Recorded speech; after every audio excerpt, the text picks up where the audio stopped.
Hi hello నమస్తే welcome to morning news with RK. ఈ రోజు ప్రధాన పత్రికల్లో వచ్చినటువంటి వార్తలను విశ్లేషించుకుందాం. ముందుగా తెలంగాణ ప్రజలకు, తెలంగాణ ఆడపడుచులకు సద్దుల బతుకమ్మ శుభాకాంక్షలు. నమస్తే. తెలంగాణ పత్రికలో వచ్చిన వార్తలు చూద్దాం. 1000కి చేరువలో వంట గ్యాస్ ధర. పాట్నాలో 983, హైదరాబాద్ లో 952.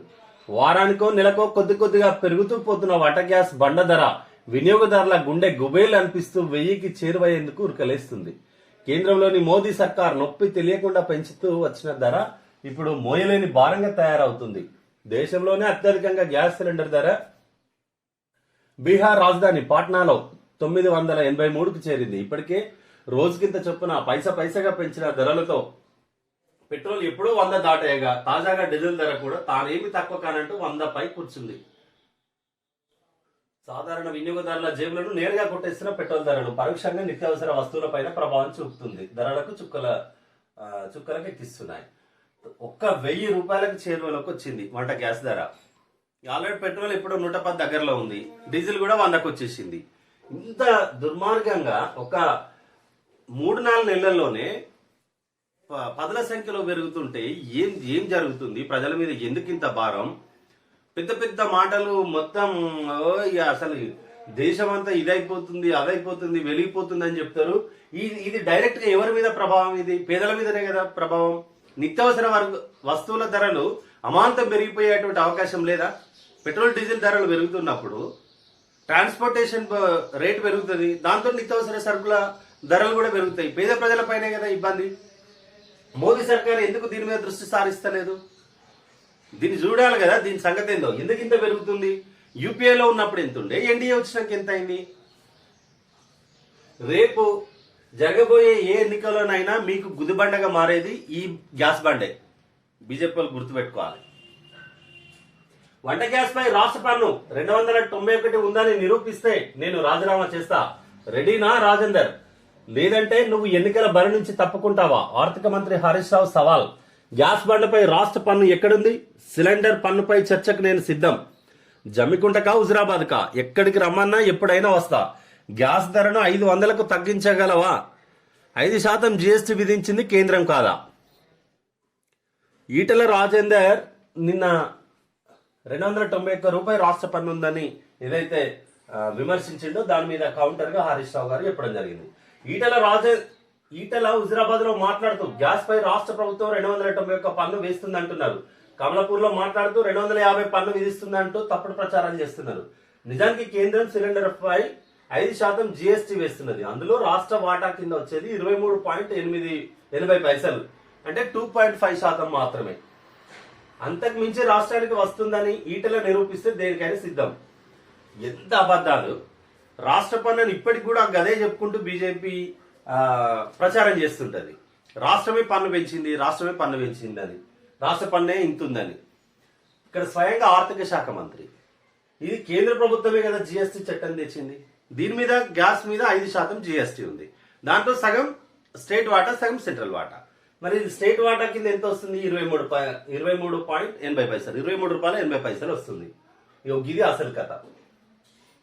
తప్పుడు ప్రచారాలతోటి ఒక తప్పుడు తోవలోనే ఇవాళ అధికారంలోకి వచ్చే ప్రయత్నం చేస్తున్నారు తప్ప నిజానికి ఇవాళ ప్రభుత్వం ప్రజల మీద ఎంత మేరకు ఇవాళ ఒక ప్రెజర్ చేస్తుందో, ఎంత మేరకు బరువు పెడుతుందో మనం చూడొచ్చు. 1000 రూపాయలు అవుతుందా గ్యాస్ ధర? ఇవాళ 952 తెలంగాణ రాష్ట్రంలో.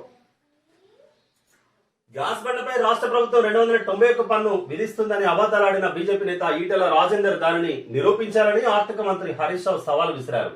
మంగళవారం హన్మకొండ జిల్లా ఎల్కతుర్తి మండలం పెంచికల్పేటలో ఆర్ఎంపీల సంక్షేమ సంఘం వడ్డెరల ఆశీర్వాద సభలో పాల్గొన్న హరీష్ రావు, రాజేంద్ర గ్యాస్ పై చర్చకు సిద్ధమా? రాష్ట్ర పన్ను 291 ఎక్కడ ఉన్నదో నిరూపిస్తావా?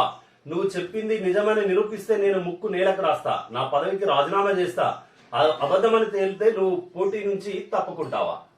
గ్యాస్ ధరపై చర్చకు జమ్మికుంటలోని గాంధీ విగ్రహం దగ్గరైనా, హుజురాబాద్ లోని అంబేద్కర్ విగ్రహం దగ్గరైనా సిద్ధం అని సవాల్ విసిరారు. ఈటెల రాజేందర్ హుజురాబాద్ లో మాట్లాడుతూ గ్యాస్ పై రాష్ట్ర ప్రభుత్వం 291 రూపాయలు తప్పుడు మాటలు చెప్తున్నారని ఫైర్ అయినటువంటి ఆర్థిక మంత్రి హరీష్ రావు. ఆ కారు యజమాని బండి దోస్త్ ఆటో డ్రైవర్ మృతికి కారణం వినోద్ కాదా? దొంగే దొంగ అన్నట్టు బీజేపీ నాయకుల తీరు. అబద్ధాల ఈటలకు ఓటుతో బుద్ధి చెప్పాలి. చంపడం బీజేపీ వాళ్ళకు కొత్త కాదు. యూపీలో కేంద్ర మంత్రి కొడుకు 4 రైతులను పొట్టన పెట్టుకున్నాడు. నెత్తురు రుచిమరిగింది మీరు, తెలంగాణ కోసం నెత్తురు దార పోసింది మేం.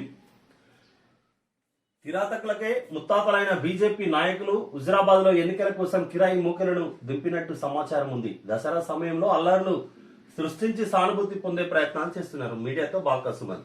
నేను యాక్సిడెంట్ లో హుజురాబాద్ దగ్గర ఒక ఊర్లో యాక్సిడెంట్ లో ఒక వినోదే అనుకుంటా పిల్లోడి పేరు, ఒక అబ్బాయి చనిపోయాడు. యాక్సిడెంట్ లో చనిపోతే ఆయన బీజేపీకి సంబంధించిన కార్యకర్త, టీఆర్ఎస్ వాళ్ళే చంపిందని చెప్పి ఆందోళన ఆడ రాస్తారోకో ఇంటి దగ్గర గొడవ చేసింది. ఆ కార్ ఓనర్ ఎవరు యాక్సిడెంట్ అయినా ఆయన బండి సంజయ్ దోస్తట. ఇక ఫోటో తోటి బాల్క సుమన్ చూపిస్తున్నారు. ఆయన పేరు విశ్వనాథ్ వినోద్ అట. ఆయన ఫోటో చూపిస్తున్నారు. అంటే మామూలుగా జరిగిన యాక్సిడెంట్ కూడా ప్రతి దాన్ని ఎన్నికల కోవాలోకే, ఎన్నికల మైలేజ్ పొందడానికే ప్రయత్నిస్తున్నారు. రేపు ఓటేయడానికి వేటోళ్ళందరికీ గ్యాస్ బండ బయట పెడితే చాలు, దీన్ని చూసే పోయి ఓట్లేయాలి. మసిపూసి మాయ. దేశంలో బొగ్గు కొరతపై గందరగోళం. 10 రోజులుగా వార్తలు వస్తున్నా స్పందించని కేంద్రం. సంక్షోభం లేదంటూనే వరుస సమీక్షా సమావేశాలు. ప్రైవేట్ వ్యక్తుల కోసమే కృత్రిమ కొరత సృష్టించారా? ఏపీలో బొగ్గు కొరత, కరెంటు కోతలు ప్రారంభం. శ్రీకాకుళంలో 6 నుంచి 10 వరకు పరిశ్రమలకు కట్. ఏసీలు తగ్గించండి, పరిస్థితి తీవ్రం. ఏపీ ప్రభుత్వం. దేశంలో బొగ్గు సంక్షోభంపై కేంద్రం వ్యవహరిస్తున్న తీరుపై సర్వత్రా అనుమానాలు వ్యక్తమవుతున్నాయి. బొగ్గు కొరతపై 10 రోజుల క్రితం నుంచే ప్రధాన జాతీయ వార్తాపత్రికలని కథనాలు ప్రచురించినప్పటికీ కేంద్రం స్పందించలేదు. ఆ కథనాలను ఖండించలేదు. దేశంలో బొగ్గు కొరత లేదని తాజాగా సెలవిస్తున్న కేంద్రం మరి సమీక్షల మీద సమీక్షలు ఎందుకు నిర్వహిస్తున్నది? అసలు దేశంలో బొగ్గు కొరత ఉందా, లేక కేంద్రమే కృత్రిమంగా సంక్షోభాన్ని సృష్టించిందా? కొంతమంది ప్రైవేట్ బొగ్గు దిగుమతిదారులకు మేలు చేసేందుకే కేంద్రం ఈ కృత్రిమ సంక్షోభాన్ని సృష్టించిందన్న అనుమానాలు వ్యక్తమవుతున్నాయి. బొగ్గు కొరత లేదంటున్నారు, ఓ దశలో సమీక్షలు నిర్వహిస్తున్నారు. అసలు ఉందా లేదా అనేటువంటి విషయాలు చెప్పారు. దీని వెనుక మరి ఏదో మతలబు ఉందనేది ఈ కథనం ఉద్దేశం. ప్రైవేట్ వ్యక్తులకు లాభం చేకూరే విధంగా ఏమైనా కేంద్రం వ్యవహరిస్తుందా అనేది ఈ స్టోరీ ఉద్దేశం. కేంద్రం విధానం వల్లే బొగ్గు సంక్షోభం. తెలంగాణకు ఎలాంటి ఇబ్బంది లేదు. 200 ఏళ్లకు సరిపడా బొగ్గు నిల్వలున్నాయి. రోజుకో ఉత్తర్వు వెనుక కేంద్రం కుట్రకోణం. లాక్డౌన్ టైంలోనూ ఇలాంటి పరిస్థితి రాలేదు. నమస్తే తెలంగాణ ఇంటర్వ్యూలో విద్యుత్ శాఖ మంత్రి జగదీష్ రెడ్డి. మనకు తెలంగాణలో వనరులు, బొగ్గు వనరులు, గోదావరి పరివాహక ప్రాంతం, గోదావరి నది పరివాహక ప్రాంతం మొత్తం కూడా మనకు బొగ్గు నిక్షేపాలతో ఉన్నది. తెలంగాణ ఒక నల్ల బంగారం ఇక్కడ నిక్షిప్తమై ఉంది. కాబట్టి మనకు ఒక 200 ఏళ్లకు సరిపడా బొగ్గు నిల్వలు తెలంగాణ ప్రాంతంలో ఉన్నాయి. కాబట్టి మనకి ఏం ఇబ్బంది లేదంటున్నారు మన విద్యుత్ శాఖ మంత్రి. నేర విద్యను జైల్లో నేర్చుకొని 11 ఏళ్లలో 200 కోట్లు మాయం చేసిన సాయి తాజాగా ఏపీలోని కార్పొరేషన్లలో ఎఫ్డీల స్కామ్ 15 కోట్లు కొట్టేసిన అకాడమీ నిందితుడు. నేర విద్యను జైల్లో నేర్చుకున్నాడట. జైల్లోకి పోయి అందరూ డిస్టెన్స్ లో డిగ్రీలు చదువుతుంటే వీడు నేరాన్ని నేర్చుకున్నాడట. ఇది ఇప్పుడు తెలుగు అకాడమీలో డూప్లికేట్ ఫిక్స్డ్ డిపాజిట్ ఫామ్లను పెట్టి 15 కోట్లు కొట్టేసిన అకాడమీ నిందితుడట వీడు ఒకడే. డ్యూరోఫ్లెక్స్ మరో 100 కోట్ల పెట్టుబడి. మేడ్చల్లో ప్లాంట్ సామర్థ్యాన్ని రెట్టింపు చేస్తున్న సంస్థ. డ్యూరోఫ్లెక్స్ అనే సంస్థ మరొక 100 కోట్లు ఇక్కడ మేడ్చల్లో పెట్టి దాన్ని డెవలప్ చేస్తున్నారట. గడప గడపకు గెల్లు. హుజురాబాద్ లో టీఆర్ఎస్ అభ్యర్థి గెల్లు శ్రీనివాస్ ప్రచారాన్ని హోరెత్తిస్తున్నారు. మంగళవారం హుజురాబాద్ పట్టణ పరిధిలోని ఇప్పల్ నర్సింగాపూర్, దమ్మక్కపేట, కొత్తపల్లి, బోర్నపల్లి, ఇందిరానగర్ లో మంత్రి గంగుల కమలాకర్తో కలిసి గడప గడపకు వెళ్లి ఓటు అభ్యర్థించారు. ఈ సందర్భంగా మహిళలు మంగళ హారతులతో గెల్లుకు స్వాగతం పలికారు. కారు గుర్తుకే ఓటు వేస్తామని హామీ ఇచ్చారు. ఇది హుజురాబాద్ లో ఉన్నటువంటి పరిస్థితి. నమస్తే తెలంగాణ పత్రికలో వచ్చిన అంశాలు. ఈనాడు పత్రిక చూద్దాం. కరెంటు కోతలు అవసరమైతే మా వాటా వాడుకోండి. కరెంటు కోతలొద్దు, అవసరమైతే మా వాటా వాడుకోండి అని రాష్ట్రాలకు కేంద్రం సూచన. సంక్షోభ నివారణకు రంగంలో దిగిన పీఎంఓ. బొగ్గు లభ్యత, విద్యుత్ ఉత్పత్తిపై సమీక్ష. కేంద్రంలో విద్యుత్ సంక్షోభం నివారణ దిశగా కేంద్ర ప్రభుత్వం చర్యలు ముమ్మరం చేసింది. బొగ్గు లభ్యత, కరెంటు ఉత్పత్తి పరిస్థితులపై ప్రధాని కార్యాలయం మంగళవారం స్వయంగా సమీక్ష నిర్వహించింది. నల్ల బంగారం సరఫరాను పెంచాల్సిందిగా బొగ్గు శాఖను ఆదేశించింది. మరోవైపు సొంత వినియోగదారుల అవసరాలను పట్టించుకోకుండా కొన్ని రాష్ట్రాలు డిస్కంలకు తమ దగ్గర ఉత్పత్తి అయ్యే కరెంటును పవర్ ఎక్స్చేంజ్ లో అధిక ధరలకు విక్రయించుకోవడంపై కేంద్ర విద్యుత్ శాఖ ఆగ్రహం వ్యక్తం చేసింది. అలా చేసే చర్యలు తప్పవని హెచ్చరించింది. బొగ్గు కొరత పేరుతో కరెంటు కోతలు విధించొద్దని ఆదేశించింది. అవసరమైతే తమ వాటా కేంద్ర విద్యుదుత్పత్తి ప్లాంట్లలో ఎవరికీ కేటాయించని 15% కరెంటును వినియోగించుకోవాలని సూచించిందట. ఇట్లా ఎవరికి మీకు ఇబ్బంది అయ్యేది ఉంటే కేంద్రం వాటా 15% వాడుకోవాలని చెప్పింది. ముసురుతున్న చీకట్లు ఒక ఎడిటోరియల్ పేజీలో సంపాదకీయంలో 4వ పేజీలో ఉంది. ముసురుతున్న చీకట్లు అని దీని ఎడిటోరియల్ రాసినట్టున్నారు. పిల్లలకు కోవాక్సిన్ టీకా సబ్జెక్టు నిపుణుల కమిటీ సిఫార్సు, డీసీజీఐ అనుమతి తర్వాయి. భారత్ బయోటెక్ చెందిన కోవాక్సిన్ టీకాను 2 నుంచి 18 ఏళ్ల మధ్య వయస్కులైన పిల్లలకు ఇవ్వొచ్చని భారత ఔషధ నియంత్రణ మండలి చెందిన సబ్జెక్టు నిపుణుల కమిటీ సిఫార్సు చేసింది. దీనికి సంబంధించి భారత్ బయోటెక్ అందించిన క్లినికల్ పరీక్షల సమాచారాన్ని విశ్లేషించిన అనంతరం సబ్జెక్టు నిపుణుల కమిటీ ఈ నిర్ణయం తీసుకుంది. పెద్దల్లో మాదిరిగానే పిల్లల్లో సైతం కోవాక్సిన్ సమర్థంగా పనిచేస్తున్నట్లు ఈ పరీక్షలో నిర్ధారణ అయినట్టు సమాచారం. మంచిదిగా పిల్లలకి ఇబ్బంది లేకుండా స్కూల్ కన్నా పోతారు. కోతలు విధించాల్సి వస్తే కేంద్రానిదే బాధ్యత, ఇప్పటికిప్పుడు ఇబ్బంది లేదు. మంత్రి జగదీష్ రెడ్డి కేంద్ర ప్రభుత్వం తీసుకున్న నిర్ణయాలతో భవిష్యత్తులో తెలంగాణలోనూ విద్యుత్ కోతలకు అవకాశం ఉందని రాష్ట్ర విద్యుత్ శాఖ మంత్రి జగదీష్ రెడ్డి అన్నారు. ఆ పరిస్థితి తలెత్తితే కేంద్ర ప్రభుత్వమే బాధ్యత వహించాల్సి ఉంటుందని వ్యాఖ్యానించారు. రాష్ట్రంలో ఇప్పటికిప్పుడు విద్యుత్ కోతలకు ఆస్కారం లేదని, ఒక్క నిమిషం కూడా సరఫరా ఆగదని స్పష్టం చేశారు. మంగళవారం తన నివాసంలో మంత్రి మీడియాతో మాట్లాడారు. కోతలు విధించే పరిస్థితి కనుక వచ్చేది ఉంటే అది కేంద్రానిదే బాధ్యత అవుతుంది. కేంద్ర ప్రభుత్వం తీసుకున్న నిర్ణయాలతోనే ఈ ఇబ్బంది వచ్చిందని మన విద్యుత్ శాఖ మంత్రి చెప్తున్నారు. రాష్ట్రానికి మరో 2 ఆభరణాలు ఇప్పటికే పరిశ్రమ నెలకొల్పేందుకు ముందుకొచ్చిన మలబార్ గోల్డ్, దాంతో పాటు క్యాప్స్ గోల్డ్, హంటన్ రిఫైనర్స్ కూడా. ఈ 3 సంస్థలకు 20 ఎకరాలు కేటాయించిన రాష్ట్ర ప్రభుత్వం ఆసక్తిగా ఇంకో 6 సంస్థలు. రాష్ట్రంలో ఒకేసారి 3 వజ్రాలు, బంగారు ఆభరణాల తయారీ పరిశ్రమలు ఏర్పాటు కానున్నాయి. గత నెలలో మలబార్ గోల్డ్ ప్రతినిధులు కేటీఆర్ ని కలిసి విషయం తెలిసిందే. ఆ తర్వాత ఇంకో 6 సంస్థలు కూడా ఇక్కడ తెలంగాణలోనే బంగారు ఆభరణాలు తయారు చేయడానికి, వజ్రాల ఆభరణాలు తయారు చేయడానికి ఇక్కడ సంస్థలు నెలకొల్పడుతున్నారట. సైబర్ మోసాలకు కోచింగ్ సెంటర్లు. జార్ఖండ్ దేవ్గఢ్ జిల్లాలో పట్టణాల్లో కేంద్రాలు. రాచకొండ పోలీసుల దర్యాప్తులో వెలుగు చూసిన నివ్వరపరిచే నిజాలు. ఇదేంది సైబర్ మోసాలు ఎట్లా చేయాలనో కోచింగ్ సెంటర్లట జార్ఖండ్ లో. కొందరు 10వ తరగతి ఫెయిల్ అయ్యారు, మరికొందరు 7వ తరగతిలోనే ఆపేశారు. కంప్యూటర్ గురించి కనీస అవగాహన లేదు. అయినా వేల మందికి సైబర్ టోపీ ఎలా పెడుతున్నారో అనే ప్రశ్న రాచకొండ సైబర్ క్రైమ్ పోలీసులను ఉక్కిరి బిక్కిరి చేసింది. దీనికి సమాధానం కనుక్కునే ప్రయత్నంలో ఉండగా జార్ఖండ్ దేవగఢ్ జిల్లాలోని పలు పట్టణాల్లో ప్రత్యేకంగా నిర్వహిస్తున్న శిక్షణ కేంద్రాలను అక్కడి ఇన్ఫార్మర్లు చూపించడంతో అవాక్కయ్యారు. మోసాలు ఎలా చేయాలి, బ్యాంకు అధికారులుగా ఎలా మాట్లాడాలి, ఉత్తుత్తి ముఖాముఖీలు ఎలా నిర్వహించాలి తదితర అంశాలపై వాటిలో తర్ఫీదు ఇస్తున్నట్లు తెలుసుకుని కంగుతిన్నారు. మోసం ఎట్లా చేయాలనో కూడా కోచింగ్ సెంటర్లు పెట్టిందట. అమ్మ ఇంతకన్నా దుర్మార్గం ఇంకేమైనా ఉందా? ఇంటర్ ప్రథమ పరీక్షలకు 70% సిలబసే. వెబ్సైట్లో మాదిరి ప్రశ్నలు. ఇంటర్ బోర్డు వెల్లడి. నిన్న 10th క్లాస్ కి 70% సిలబస్ ఇచ్చిన ప్రభుత్వం ఇప్పుడు ఇంటర్మీడియట్ కూడా 70% సిలబస్ ఇచ్చిందట. దాని మోడల్ క్వశ్చన్ పేపర్స్ ను కూడా వెబ్సైట్ లో పెట్టిందట ఇంటర్మీడియట్ బోర్డు. కృష్ణా బోర్డు పరిధిలోకి శ్రీశైలం, సాగర్.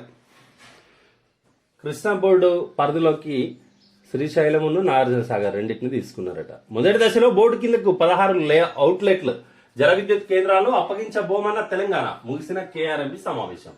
శ్రీశైలం, నాగార్జున సాగర్ ప్రాజెక్టు పరిధిలోని 16 అవుట్లెట్ కేంద్రాలను తన పరిధిలో చేర్చాలని నిర్ణయిస్తూ కృష్ణానది యాజమాన్య బోర్డు తీర్మానం చేసింది. గెజిట్ అమలు అనుగుణంగా 14వ తేదీలోగా తెలంగాణ, ఏపీ రాష్ట్ర ప్రభుత్వాలకు ఈ తీర్మానాన్ని పంపేందుకు నిర్ణయించింది.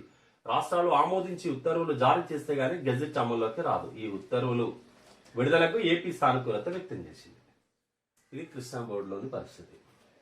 అన్నదాత కన్నెర్ర మెట్పల్లిలో 4 జిల్లాల రైతుల నిరసన. ముత్యంపేట చక్కెర కర్మాగారం తెరిపించాలి, పంటలకు మద్దతు ధర కల్పించాలని డిమాండ్. 15 రోజుల్లో స్పందించకుంటే మహోద్యమం తప్పదని హెచ్చరిక. ముత్యంపేటలో చక్కెర కర్మాగారాన్ని తెరిపించాలని ఒక 4 జిల్లాల రైతులు మెట్పల్లిలో పెద్ద ర్యాలీ తీసింది కదా. పంటలకు మద్దతు ధర కల్పించాలి, ముత్యంపేట చక్కెర కర్మాగారం తెరిపించాలి. దాన్ని 15 రోజులు డెడ్ లైన్ పెట్టిండ్రు. ఇక్కడ చెరుకు పంట ఈ ప్రాంతంలో ఎక్కువ ఉంటుంది. నిజామాబాద్ జిల్లా, ఈ ఉమ్మడి కరీంనగర్ జిల్లా అయినటువంటి మెట్పల్లి, కొరుట్ల ఆ ప్రాంతంలో. ఎరువుల రాయితీకి 28,656 కోట్లు. వచ్చే మార్చి వరకు సబ్సిడీ కొనసాగింపు. రైతులకు డిఏపిపై బస్తకు 438 మేలు. స్వచ్ఛ భారత్ అమృత్ కొనసాగింపు. కేంద్ర కేబినెట్ నిర్ణయాలు. ఎరువుల మీద రాయితీకి 28,656 కోట్లు కేంద్ర ప్రభుత్వం ఇస్తుందని కేంద్ర కేబినెట్ లో నిర్ణయం తీసుకుంది. డిఏపి మీద బస్తకు 438 రూపాయలు రైతులకు సబ్సిడీ వస్తుందట. ఈ వచ్చే మార్చి వరకు సబ్సిడీ కొనసాగిస్తున్నారు. మిమ్మల్ని ఎన్కౌంటర్ స్పెషలిస్ట్ అంటారట కదా. వీసీ సజ్జనార్ను ప్రశ్నించిన జస్టిస్ సిర్పుర్కర్ కమిషన్ మరోసారి విచారణకు రావాలని శంషాబాద్ డీసీపీకి పిలుపు. ఇప్పటికీ 2 సార్లు దిశ ఎన్కౌంటర్ లో నిందితులైనటువంటి వారిని ఎన్కౌంటర్ చేసిన విషయం మనకు తెలిసిందే. దాని మీద ఒక సుప్రీంకోర్టు కమిటీ వేసింది. ఆ కమిషన్ అందరిని ఎన్కౌంటర్ లో పాల్గొన్నటువంటి అందరినీ కూడా, అంటే అప్పుడు ఉన్నటువంటి కమిషనరు, డీసీపీలు, ఎస్హెచ్ఓలు, ఎస్ఐలు, సిఐలు అందరినీ కూడా విచారిస్తున్నది. దీంట్లో భాగంగా సజ్జనార్ను విచారించినప్పుడు జస్టిస్ సిర్పుర్కర్ కమిషన్ ఒక మాట అడిగిందట, మీరు ఎన్కౌంటర్ స్పెషలిస్ట్ అంటారట కదా మిమ్మల్ని అని. కేసీఆర్ స్వార్థంతో పూర్తి కాని ప్రాజెక్టులు, కమిషన్లతో పాలమూరు పరువు తీస్తున్న ఎమ్మెల్యేలు, ఎంపీలు. విద్యార్థి నిరుద్యోగ జంగు సైరన్ సభలో రేవంత్ రెడ్డి. కేసీఆర్ స్వార్థంతోనే పూర్తి కాని ప్రాజెక్టులు అంటూ నిన్న విద్యార్థి నిరుద్యోగ జంగు సైరన్ సభలో రేవంత్ రెడ్డి మాట్లాడడం జరిగింది. ఇది ఈనాడు పత్రికలో ఉన్నటువంటి విషయాలు. ఇప్పుడు ఆంధ్రజ్యోతి పత్రిక చూద్దాం. 2 నుండి 18 ఏళ్ల పిల్లలకు కోవాక్సిన్ టీకా అత్యవసర వినియోగ అనుమతులు మంజూరు చేసిన డీసీజీఐ. ప్రపంచంలో 2 ఏళ్ల వయసు చిన్నారులకు కరోనా తొలి వ్యాక్సిన్. తొలి డోసు పొందిన 28 రోజుల వ్యవధిలోపే 2వ డోస్ టీకా. 1000 మందికి పైగా పిల్లలపై ట్రయల్స్. 77.8% సామర్థ్యం. జైకోవ్ డి 12 ఏళ్లు దాటిన వారికి ట్రయల్స్ దశలో నోవావాక్స్. అడ్వాన్స్ ట్రయల్స్ లో 5 ఏళ్లు పైబడిన వారికి ఇచ్చే కోర్బోవాక్స్. 2-3 రకాల వ్యాక్సినేషన్లు వస్తున్నట్టున్నాయి. ఇదైతే 2 నుండి 18 ఏళ్ల పిల్లలకు కోవాక్సిన్ అయితే కొంచెం దగ్గరలో ఉన్నట్టు ఉంది. బూస్టర్ డోస్ కు WHO ప్రతిపాదన. బలహీన రోగ నిరోధక శక్తి ఉన్నవారికి మాత్రమే, సాధారణ ప్రజలకు మాత్రం వద్దని సూచన. వ్యాక్సిన్ల లభ్యత ఆధారంగా దీర్ఘకాల వ్యాధులతో బాధపడే వారికి, చైనా టీకాలు పొందిన వృద్ధులకు తప్పనిసరి. బూస్టర్ డోస్ కు పెద్ద అంటే వీక్ గా ఎవరైతే ఉంటారో వారికి అవసరం లేదని చెప్తున్నారు. అంటే ఇంకొకటి బూస్టర్. దెబ్బకు దెబ్బ. కశ్మీర్లో 5 ఉగ్రవాదులు హతం. వారిలో 3 టీఆర్ఎఫ్ ముష్కరులు. ప్రిన్సిపల్ టీచర్ల హత్య కేసులో పాల్గొన్న టీఆర్ఎఫ్. ఢిల్లీలో ఉగ్ర కుట్రకు భగ్నం. పాక్ ఉగ్రవాది అరెస్ట్. 13 ఏళ్ల క్రితం భారత్ లో చొరబడిన ముష్కరుడు. నకిలీ ధృవ పత్రాలతో అప్పటి నుంచి ఇక్కడే తిష్ట. కశ్మీర్లో ఎన్కౌంటర్ జరిగిన ప్రాంతంలో భద్రతా సిబ్బంది. ఆ ఫోటో చూడొచ్చు. ఇది కశ్మీర్లో దెబ్బకు దెబ్బ తీసింది మనోళ్ళు. ఇంకో ఇంట్రెస్టింగ్ ఇక్కడ, ఇది ఇప్పట్లో వచ్చినట్టు లేదు కదా ఈ సినిమా మా ఎన్నికలు, ఆ తర్వాత పరిణామాలు. ప్రకాష్ రాజ్ ప్యానెల్ సభ్యులు 11 మంది మూకుమ్మడి రాజీనామాలు. ఘర్షణ వాతావరణంలో పనిచేయడం ఇష్టం లేకే ఈ నిర్ణయం. ఆత్మ లేదు, ప్రేతాత్మ లేదు.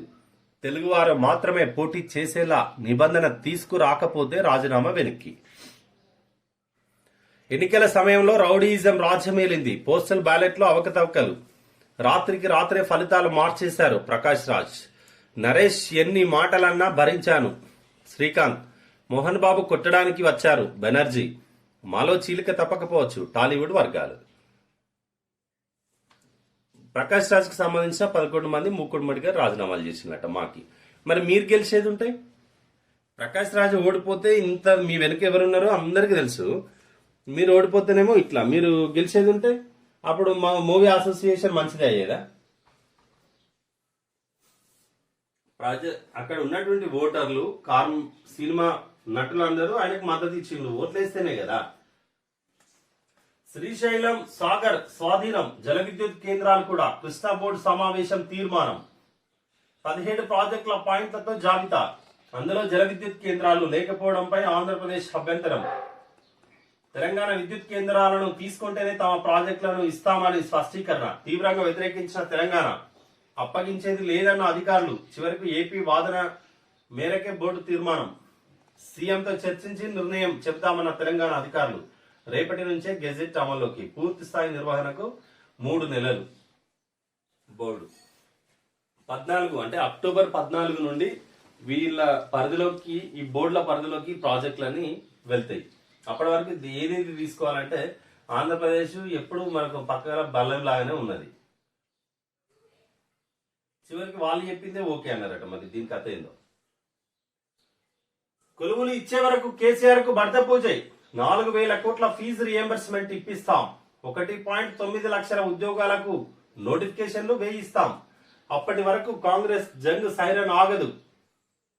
ఉద్యమ ముసుగులో పార్టీని విస్తరించుకున్నాడు. మంత్రి పదవుల కోసం వైఎస్ కాళ్ల వద్ద గులాంగిరి. కాంగ్రెస్ హయాంలో చేపట్టిన ప్రాజెక్టులను పూర్తి చేసుంటే అక్రమం అనేవారా? పాలమూరుకు 1000 కోట్లు కూడా ఇవ్వలేదు. రాష్ట్ర పునర్నిర్మాణంలో పాలమూరుకు స్థానం ఏది? పాలమూరు జంగు సైరన్ సభలో రేవంత్ ధ్వజం. కృష్ణా జలాల దోపిడీపై తక్షణం అఖిలపక్షం. బట్టి విక్రమార్క. మహబూబ్నగర్ జిల్లా అమిస్తాన్పూర్ లో జరిగిన జంగు సైరన్ సభకు హాజరైన ప్రజలు, కార్యకర్తలు. బహుకరించిన బాణం ఎక్కుపెట్టిన రేవంత్. తెలంగాణ పిల్లల ఉద్యోగాలు ఇచ్చే వరకు ముఖ్యమంత్రి కేసీఆర్ కు భర్త పూజ తప్పదని టీపీసీసీ చీఫ్ రేవంత్ రెడ్డి హెచ్చరించారు. ఈ ప్రభుత్వం మెడలు వంచి 4,000 కోట్ల ఫీజు రియంబర్స్మెంట్ నిధులు విడుదల చేయిస్తాం. 1.9 లక్షల ఉద్యోగాల నోటిఫికేషన్లు వేయిస్తామని, అప్పటి వరకు ఉద్యమం ఆగదని స్పష్టం చేశారు.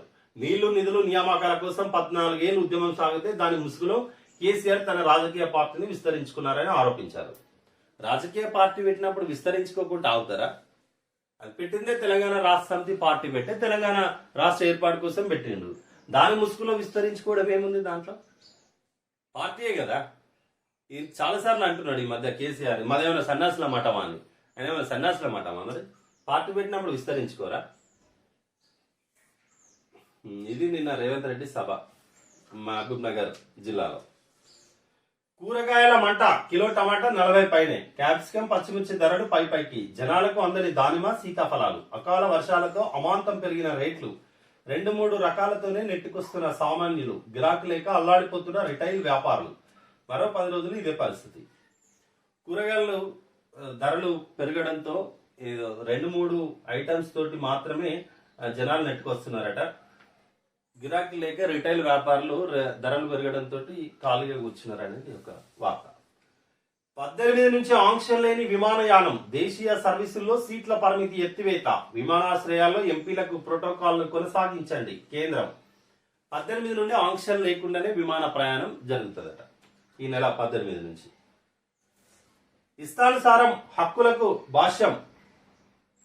కొందరికి కొన్ని ఘటనల్లో కనిపించే ఉల్లంఘన, మరికొన్నిట్లో కనిపించదు.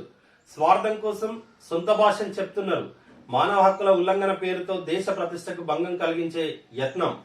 ఇలాంటి తీరుతో ప్రజాస్వామ్యానికి నష్టం. అందరి హక్కులకు మాది గ్యారంటీ. మానవ హక్కుల సంఘం వ్యవస్థాపక దినోత్సవంలో ప్రధాని మోదీ వ్యాఖ్యలు. అమిత్ షా వల్లే జమ్మూ కాశ్మీర్ లో నవశకం. జస్టిస్ అరుణ్ కుమార్ మిశ్రా ప్రశంసలు. హక్కులకు ఇష్టానుసారంగా ఎవరిది వాళ్ళకి కొత్త భాష అని చెప్తున్నారు. అంటే కొద్ది మందికి మాత్రమే హక్కులు ఉంటాయి. మిగతా వారికి జరిగినప్పుడు ఏ విధమైనటువంటి హక్కులు ఉంటాయి. అప్పుడు ఈ హక్కులు గుర్తురావా? హక్కులకు, ఈ ప్రజలందరి హక్కులు కాపాడడం నాది గ్యారంటీ అంటూ నిన్న మన ప్రధాని మోదీ గారు నిన్న మానవ హక్కుల వ్యవస్థాపక దినోత్సవం సందర్భంగా వ్యాఖ్యలు చేయడం జరిగింది. Justice Arun Kumar Mishra, supreme court judge, మాజీ అనుకుంటా. అమిత్ షా వల్లే జమ్మూ కాశ్మీర్ లో ఒక నవశకం ఉందని ప్రశంసలు కురిపించిందట. ఆంధ్రప్రదేశ్లోను ఎఫ్డీల గోల్మాల్, తెలుగు అకాడమీ కేసు నిందితుల ఘరానా మోసాలు, రెండు సంస్థల నుంచి కోర్టు కొల్లగొట్టిన మూట, గడిచిన 10 ఏళ్లలో 200 కోట్లకు పైగా విత్డ్రా, సాయి కుమార్ విచారణలో వెలుగులోకి కొత్త కోణాలు, ప్రధాన నిందితుల రిమాండ్ 25 వరకు పొడిగింపు. ఇప్పుడు సాయి కుమార్ తోటి 200 కోట్ల పైగా విత్డ్రా చేసుకున్నారట 10 ఏళ్లలో. అంటే ఇక చూడు వీని కథ ఎట్లుంది. మరి ఆడిట్ రిపోర్ట్స్ ఏమైతున్నాయి, ఈ ఆడిటింగ్ ఏం జరుగుతుంది అంటే అందరి పాత్ర ఉన్నట్టే దాంట్లో. ప్రజలకు ఇవ్వకుండా కరెంట్ అమ్ముకుంటారా, పైగా అధిక ధరలు, కొన్ని రాష్ట్రాలపై కేంద్రం ఫైర్, మిగులుంటే చెప్పండి అవసరమైన రాష్ట్రాలకు ఇస్తాం, వినియోగదారులకు ఇవ్వకుండా అమ్మితే సిజిఎస్ విద్యుత్ వెనక్కి తీసుకుంటాం, కొన్ని రాష్ట్రాలు నిల్వలు పెంచుకోలేదు, కేంద్రం బొగ్గు కొరతపై బియ్యము సమీక్ష, కొన్ని రాష్ట్రాలు ఉత్పత్తి అయిన తర్వాత అమ్ముకుంటున్నారట, అట్లా అమ్ముకుంటే మాత్రం కఠిన చర్యలు ఉంటాయని చెప్పింది. ఇది ఆంధ్రజ్యోతి పత్రికలో ఉన్నటువంటి వార్తలు. ఇప్పుడు వెలుగు పత్రిక చూద్దాం.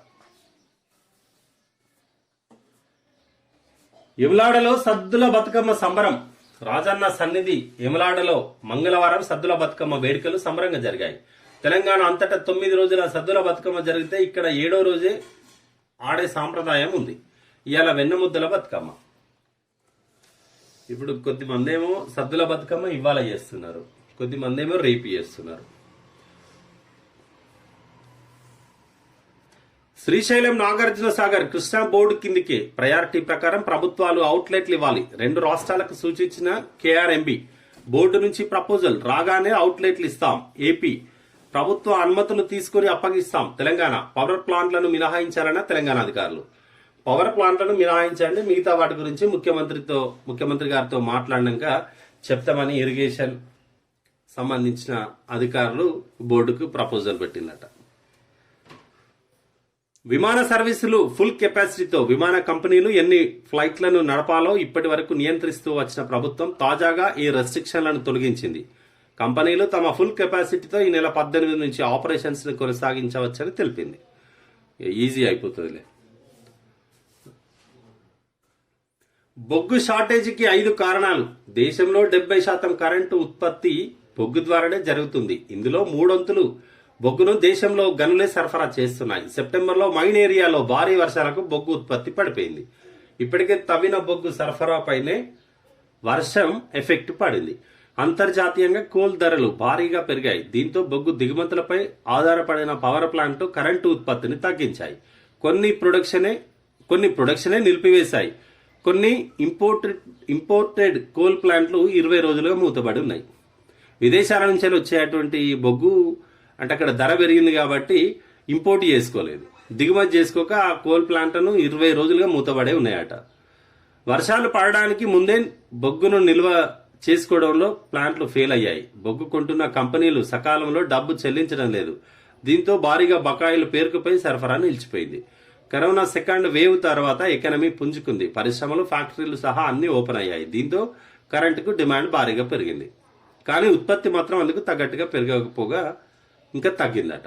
ఇటు డబ్బులు ఇవ్వలేదు అనేది ఒకటి, వర్షం పడి ప్రొడక్షన్ కాలేదు ఒకటి, వర్షం పడ్డా కూడా ఆ బొగ్గు వర్షానికి తడిసిపోయిందట, సరఫరా జరగలేదు, వర్షం ఎఫెక్ట్ పడ్డది. ధరలు పెరగడంతో ఉత్పత్తి మన కిందికి దిగుమతి తగ్గిపోయింది. ఈ కారణాల చేతనే బొగ్గుకు ఈ క్రైసిస్ వచ్చింది అనేది, కోల్ క్రైసిస్ వచ్చింది అనేది ఉద్దేశం. కోల్ క్రైసిస్ తో కరెంటు ముప్పు, 13 రాష్ట్రాల్లో కరెంటు కోతలు, 70 ప్లాంట్లలో తీవ్రంగా కొరత. బీహార్, జార్ఖండ్ లో 7 నుంచి 8 గంటలు పవర్ కట్. బొగ్గు సరఫరా పెంచాలంటూ కేంద్రానికి రాష్ట్రాల లేఖలు. యూనిట్ రేట్లు పెంచేసిన పవర్ ఎక్స్చేంజ్లు. కేంద్రం పరిధిలోని 15% కరెంటు వాడుకునేందుకు రాష్ట్రాలకు పవర్ మినిస్ట్రీ పర్మిషన్. రేటు ఎక్కువ వస్తుందని బయటకు అమ్ముకోవద్దని వార్నింగ్. బొగ్గు నిల్వలు, కరెంటు సప్లైపై ప్రధాని మోదీ రివ్యూ. బొగ్గు సరఫరా పెంచాలని కోల్ ఇండియాకు కేంద్రం ఆదేశం. బొగ్గును కూడా ఇంకొంచెం పెంచాలి, ఉత్పత్తి పెంచాలని చెప్పిండ్రు. ఇక్కడ తెలంగాణలో కూడా దసరాకి ఎక్కువ సెలవులు ఇవ్వద్దు కార్మికులకంటూ కూడా నిన్న ఇక్కడ సింగరేణి యాజమాన్య సంస్థ కూడా చెప్పడం జరిగింది. పత్తి క్వింటాల్కు 8,000. సీజన్ ప్రారంభంలోనే రికార్డు ధర.